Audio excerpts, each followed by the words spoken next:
ಭರತನು ಓಡಿ ಬಂದು ಶ್ರೀರಾಮನ ತಾಯಿಯ ಎರಡೂ ಪಾದುಗಳನ್ನು ಹಿಡಿದುಕೊಂಡು, ಅಮ್ಮ ಅಮ್ಮ, ನನ್ನನ್ನು ಕ್ಷಮಿಸು ತಾಯಿ.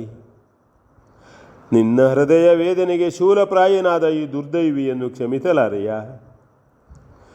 ಒಂದನ್ನೂ ಅರಿಯದ ನಿರಪರಾಧಿಯು ನಾನು. ಈ ರೀತಿಯೆಲ್ಲ ಸಂಭವಿಸಬಹುದೆಂದು ಯಾರಾದರೂ ಎಣಿಸಿದ್ದರೆ? ನನ್ನ ಅಣ್ಣನಾದ ಶ್ರೀರಾಮನನ್ನು ಬಿಟ್ಟು ಕ್ಷಣವೂ ನನ್ನ ಜೀವವು ನಿಲ್ಲದು. ಸ್ವಪ್ನದಲ್ಲಾದರೂ ನಾನೆಣಿಸದಿದ್ದ ಕಾರ್ಯವು ಧೂರ್ತೆಯೂ ಪಾಪಿನಿಯೂ ಆದ ನೀಚಳಿಂದ ನಡೆದು ಹೋಯಿತು.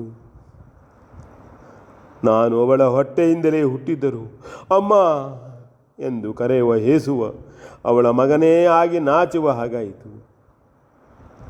ಆ ದುಷ್ಟೆಯು ನನಗಾಗಿ ರಾಜ್ಯವನ್ನು ಬಯಸಿದಾಗ ನನ್ನ ಮೇಲಿನ ವಾತ್ಸಲ್ಯದಿಂದ ಸಕಲ ಸಾಮ್ರಾಜ್ಯದ ಸಂಪದವನ್ನು ನನಗೆಂತಲೇ ಬಿಟ್ಟು ಹೋಗಿರುವ ನನ್ನ ಅಣ್ಣನನ್ನು ಭಾಗ್ಯಶಾಲಿನಿಯಾದ ನೀನೇ ಹೆತ್ತ ಶ್ರೀರಾಮನನ್ನು ಮರೆಯಬಲ್ಲನೆ? ಅಮ್ಮ, ತೊರೆಯಬಲ್ಲನೆ? ಕ್ಷಮಿಸು, ಕ್ಷಮಿಸು ಜನನಿ. ನನ್ನ ತಾಯಿಯು ನನ್ನ ಅಣ್ಣನಿಗೆ ಮಾಡಿದ ಅಕ್ಷಮ್ಯವಾದ ಅಪರಾಧಕ್ಕಾಗಿ ಅವನ ತಾಯಿಯಾದ ನೀನು ನನ್ನನ್ನು ಕ್ಷಮಿಸೆಂದು ಬೇಡಿದರೆ ಕ್ಷಮಿಸಿ ಬಿಡಲು ಸರ್ವಥಾ ನಿನ್ನ ಮನಸ್ಸು ಒಪ್ಪಲಾರದು.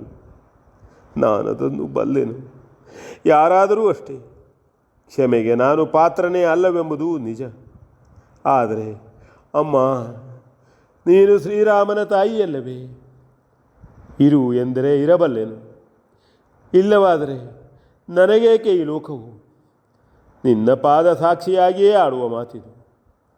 ಸಾಕೇತದ ರಾಜ್ಯ ಪಟ್ಟವನ್ನು ನಿಶ್ಚಯವಾಗಿಯೂ ನಾನು ಬಯಸಿದವನಲ್ಲ, ಬಯಸುವವನೂ ಅಲ್ಲ. ಇದು ಶ್ರೀರಾಮನ ರಾಜ್ಯವು. ನಾನವನ ಪಾದ ಸೇವಕನು ಮಾತ್ರ. ಆ ಭಾಗ್ಯವೇ ಆದರೂ ನನಗೊದಗುವುದು ನೀನಿಂದು ಕರುಣಿಸಿದರೆ ಮಾತ್ರ. ನಾನೇ ಹೋಗಿ ಶ್ರೀರಾಮನನ್ನು ಕರೆದು ತರುತ್ತೇನೆ. ಪೂಜ್ಯರಾದ ವಸಿಷ್ಠರ ಮುಂದೆಯೂ ನಾನಾಡಿರುವ ಮಾತು ಇದೇ. ಮುಂದೆ ಶ್ರೀರಾಮನಲ್ಲಿಯೂ ನಿವೇದಿಸಿಕೊಳ್ಳುವುದು ಇದನ್ನೇ. ನನ್ನ ಪಾಲಿಗೆ ತಾಯಿ ಇದ್ದೂ ಇಲ್ಲದಂತಾಗಿದೆ.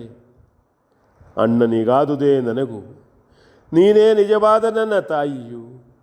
ಕ್ಷಮಿಸಿದೆನೆಂದು ಹೇಳುವವರೆಗೆ ಈ ಪಾದಗಳನ್ನು ಬಿಡಲಾರೆನು. ಈ ದಿವ್ಯ ಪಾದಾರ ಬಿಂದಗಳಿಗೆ ಪೊಡಮಟ್ಟು ಶ್ರೀರಾಮನು ಕಾಡಿಗೆ ನಡೆದು ಹೋದದ್ದಲ್ಲವೇ? ಅದಕ್ಕಾಗಿಯೇ ನಾನಿದನ್ನು ನನ್ನ ತಲೆಯಲ್ಲಿ ಹೊತ್ತು ಕೃತಾರ್ಥನಾಗಬೇಕಾಗಿದೆ. ಅಮ್ಮ ಅಮ್ಮ ಅಮ್ಮ ಎಂದು ಸುರಿಯುವ ಕಂಬನಿಯಿಂದಲೇ ಆ ಪಾದಗಳನ್ನು ತೊಳೆದನು. ಕೌಸಲ್ಯೆಯ ಹೃದಯವೇ ಹಿಂಡಿ ಬಂದಂತಾಯಿತು. ಆಡಬೇಕಾದ ಮಾತುಗಳು ಕಂಠವು ಬಿಗಿದು ಬಂದು ಹೃದಯದಲ್ಲೇ ಉಳಿದವು.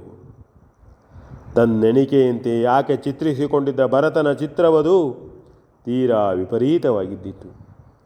ಇಂತಹವನು ಕೈಕೇಯಿಯ ಮಗನಾಗಿ ಹುಟ್ಟಿದನೇ ಎಂಬಷ್ಟು ಅವನ ಮೇಲೆ ಅನುತಾಪ ಉಂಟಾಯಿತು. ಕುಮಾರ ಎಂದು ಎರಡೂ ಕೈಗಳಿಂದ ಅವನನ್ನು ಹಿಡಿದೆತ್ತಿ ತಳುಕಿಸಿ ತನ್ನ ತೊಡೆಯ ಮೇಲೆ ಕುಳ್ಳಿರಿಸಿಕೊಂಡು ಶಿರಸನ್ನಾಘ್ರಾಣಿಸಿ ಸೆರಗಿನಿಂದವನ ಕಣ್ಣುಗಳನ್ನು ಒರೆಸಿದಳು.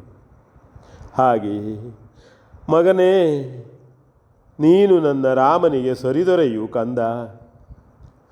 ದುಃಖ ದುದ್ವೇಗದಲ್ಲಿ ಏನೇನೋ ಎಣಿಸಿಕೊಂಡಿದ್ದೆನು.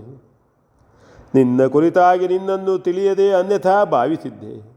ಮಗನೇ, ಗುಣದಲ್ಲಾಗಲಿ, ನಡತೆಯಲ್ಲಾಗಲಿ, ಮಾತಿನಲ್ಲಾಗಲಿ ಅಥವಾ ವಿದ್ಯಾ ಬುದ್ಧಿಗಳಲ್ಲಾಗಲಿ ನನ್ನ ಮಗನಿಗಿಂತ ನೀನೇನು ಕಡಿಮೆ. ನಿನ್ನ ಮೇಲೆ ಬಿಡು, ನಿನ್ನ ತಾಯಿಯ ಮೇಲೆ ಕೂಡ ನನಗಿದ್ದ ಅಸಮಾಧಾನವು ನಿನ್ನೀ ಮುಖಕಮಲವನ್ನು ಕಂಡ ಮೇಲೆ ತಾನಾಗಿ ತೊರೆದು ಹೋಯಿತು. ಅಯ್ಯೋ, ಕೊಳದಿಂದ ಕಿತ್ತೆಸೆದ ತಾವರೆಯಂತೆ ಬಾಡಿರುವ ನಿನ್ನ ಮುಖವೇ ಅದೇ ನಿನ್ನ ಹೃದಯ ಭಾವವನ್ನು ಪ್ರತಿಬಿಂಬಿಸುತ್ತದೆ. ನಿನ್ನ ಹೆತ್ತ ತಾಯಿಯನ್ನು ಹೊಳೆಯದಿರು ಕಂದ. ನಿಮ್ಮ ತೀರ್ಥರೂಪರು ಮಕ್ಕಳಿಲ್ಲದ ದುಃಖದಿಂದ ಬಹುಕಾಲ ನವೆಯುತ್ತಿದ್ದರು. ಪುತ್ರ ಕಾಮಿಷ್ಟಿಯೇ ನಿಮಿತ್ತವಾಗಿ ನಿಮ್ಮೆಲ್ಲರ ಜನನವಾಯಿತು. ಹಡೆದವರು ನಾವು 3 ಮಂದಿ ಆದರೂ ಜನ್ಮಿಸಿದವರು ನೀವು 4 ಮಂದಿ. ಅಂತೆಯೇ ಒಂದೇ ಬುದ್ಧಿಯನ್ನು ಹೊಂದಿರುವಿರಿ. ಒಂದೇ ಗುಣವನ್ನು ತಳೆದು ಒಂದಾಗಿಯೇ ಇರುವ ನಿಮ್ಮ ನಡವಳಿಯು ಪಡೆದವರ ಗುಣವಲ್ಲ ಕಂದ, ಅದು ಸಾಕೇತದ ಭಾಗ್ಯ ಎಂದು ನಯವಾದ ಮಾತುಗಳಿಂದಲೂ ಉಕ್ಕಿ ಹರಿದಿಳಿದ ಅಶ್ರುಜಲ ಧಾರೆಯಿಂದಲೂ ಕೌಸಲ್ಯೆಯು ಅವನ ಮೈಮನಗಳನ್ನು ತಣಿಸಿದಳು. ಅಷ್ಟರಲ್ಲಿ ಸುಮಿತ್ರೆಯೂ ಅಲ್ಲಿಗೆ ಬಂದಳು. ಭರತ ಶತ್ರುಘ್ನರಿಬ್ಬರೂ ಆಕೆಗೆ ನಮಸ್ಕರಿಸಿದರು. ಭರತನು ತನ್ನನ್ನು ಕ್ಷಮಿಸಬೇಕೆಂದು ಮತ್ತೊಮ್ಮೆ ಆಕೆಯ ಕಾಲುಗಳ ಮೇಲೆ ಬಿದ್ದು ಗೋಳಾಡಿದನು. ಸುಮಿತ್ರೆಯು, ಭರತ, ನಿನ್ನ ಧರ್ಮಬುದ್ಧಿಯೂ ಶಾಶ್ವತವಾಗಿರಲಿ ಕಂದ. ನಿನ್ನ ತಾಯಿಯು ವರಗಳನ್ನು ಬೇಡಿ ಸಾಕೇತವನ್ನೇ ಗಂಡಾಂತರಕ್ಕೀಡು ಮಾಡಿದಾಗ ನಿನ್ನ ಅಣ್ಣನಾದ ಶ್ರೀರಾಮನ ತ್ಯಾಗ ಬುದ್ಧಿಯೇ ಎಲ್ಲರ ಮರ್ಯಾದೆಯನ್ನು ಕಾದು ಅಯೋಧ್ಯೆಯ ಶಾಂತಿಯನ್ನು ರಕ್ಷಿಸಿತು. ನಿನ್ನ ಹೆತ್ತ ತಾಯಿಯನ್ನು ಕಂಡು ಸಂತೈಸುವುದು ನಿನ್ನ ಕರ್ತವ್ಯವು ಎಂದು ಬೋಧಿಸಿದಳು. ಏನು ಭಾಗವತ ಬರ್ಬಡ್ಡಿ.